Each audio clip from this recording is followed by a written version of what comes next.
Hello friends, अभी मैं Gary Keller और जे पापाशैन द्वारा लिखी गई बुक द वन थिंग का हिंदी अनुवाद पढ़ रहा हूं। शीर्षक है चार चोर, और उन चार चोरों में से आज है दूसरा पार्ट। दूसरा चोर जो है अव्यवस्था फैलने का डर।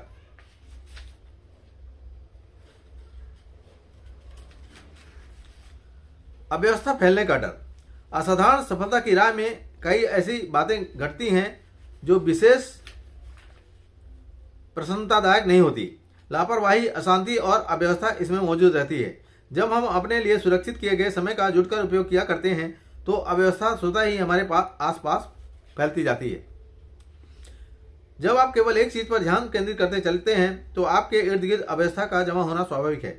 जब आप अपनी एक चीज को तराशने में लगे हुए होते हैं तो दुनिया बैठकर आपका इंतजार नहीं किया करती, यह आगे बढ़ती रहती है, जिसके चलते अन्य काम, अन्य चीजें आपके आसपास इकट्ठी होती रहती है। दुर्भाग्य से इसमें कोई रुकने या थोड़ी देर ठहरने का वक्त नहीं होता। आप जीवन की धीमी गति में नहीं चला सकते। ऐसा करने की इच्छा करना और आपको दुख और निराशा कर सकता है। उत्पादकता की राह में एक बड़ा चोर अव्यवस्था से डरना और इससे निपटने की रचनात्मकता का न होना होता है। एक चीज पर ध्यान केंद्रित करने के तय परिणाम होते हैं, बाकी काम नहीं हो पाते, और यही वो कारण है जो हमें अपने बारे में अच्छा सोचने नहीं देता। आपके आसपास हमेशा ऐसे लोग, ऐसे काम रहेंगे जो आपके बड़े लक्ष्य का हिस्सा नहीं है, मगर वे आपके लिए महत्वपूर्ण हैं। आप उन्हें आपका ध्यान आकर्षित करने के प्रयास में लगा हुआ महसूस करेंगे। कुछ अधूरे काम और असुरक्षित सिरे हमेशा आपका ध्यान भंग करने के लिए मौजूद रहेंगे। आपकी सुरक्षित समय आपको किसी पनडुब्बी में होने जैसा एहसास देगा, जहां आप अपने एक काम पर ध्यान लगाने के लिए जितना अधिक संकल्पित होंगे उतना ही दबाव अधिक आपके ऊपर रहेगा, और यह दबाव उन कामों का रहेगा जिन्हें आपने कभी ठंडे बस्ते में डालकर रखा हुआ है। धीरे धीरे आपको ऐसा महसूस होने लगेगा कि छोटा सा सुराख एक अंतर स्फोट करके इस सारे दबाव का अंत कर सकता है। जब ऐसा होता है, यानी आप अपने आसपास की अव्यवस्था को ठीक करते हैं, तो यह संपूर्ण शांति का एहसास दे सकता है। मगर जब उत्पादकता का सवाल होता है तो ऐसा नहीं होता। यही वह चोर है।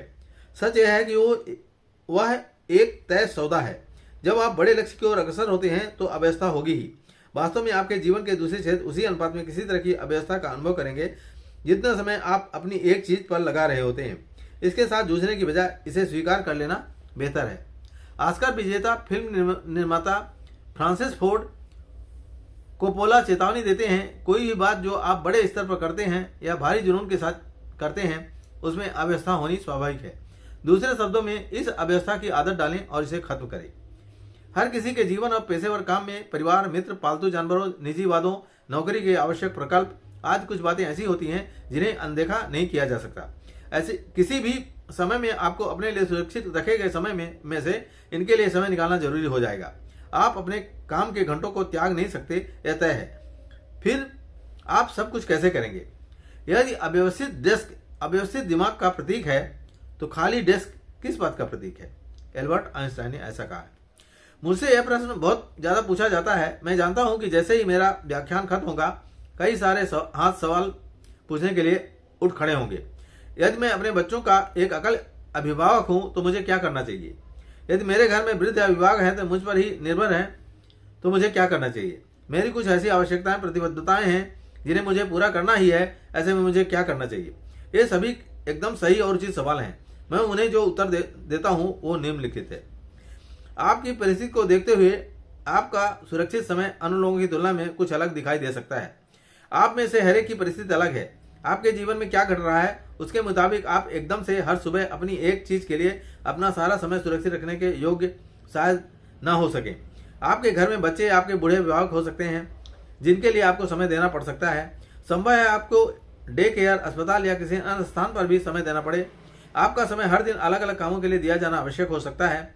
आपको अपने समय को लेकर दूसरों के साथ थोड़ा मोल भाव भी करना पड़ सकता है ताकि वे आपके समय की सुरक्षा कर सकें और आप उनके समय को बचा सकें। आप अपने काम के में बच्चों या अभिभावकों की मदद भी ले सकते हैं क्योंकि वे केवल आपके साथ रहना चाहते हैं और आपको वास्तव में किसी के सहारे की आवश्यकता है। यदि आपको समय के लिए किसी भी से निवेदन करना पड़े तो अवश्य कीजिए। यदि आपको अदला बदली करनी पड़ी तो अवश्य कीजिए। यदि आपको रचनात्मक होने की आवश्यकता है तो अवश्य होइए। अपनी परिस्थितियों का शिकार न बने, मुझसे यह हो ही नहीं सकेगा।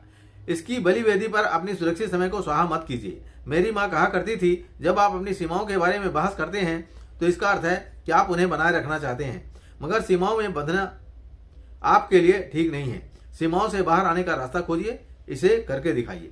बुद्धिमान होने की कला यह जानने की कला है कि किसे नजरअंदाज किया जाए, ऐसा विलियम जेम्स ने कहा।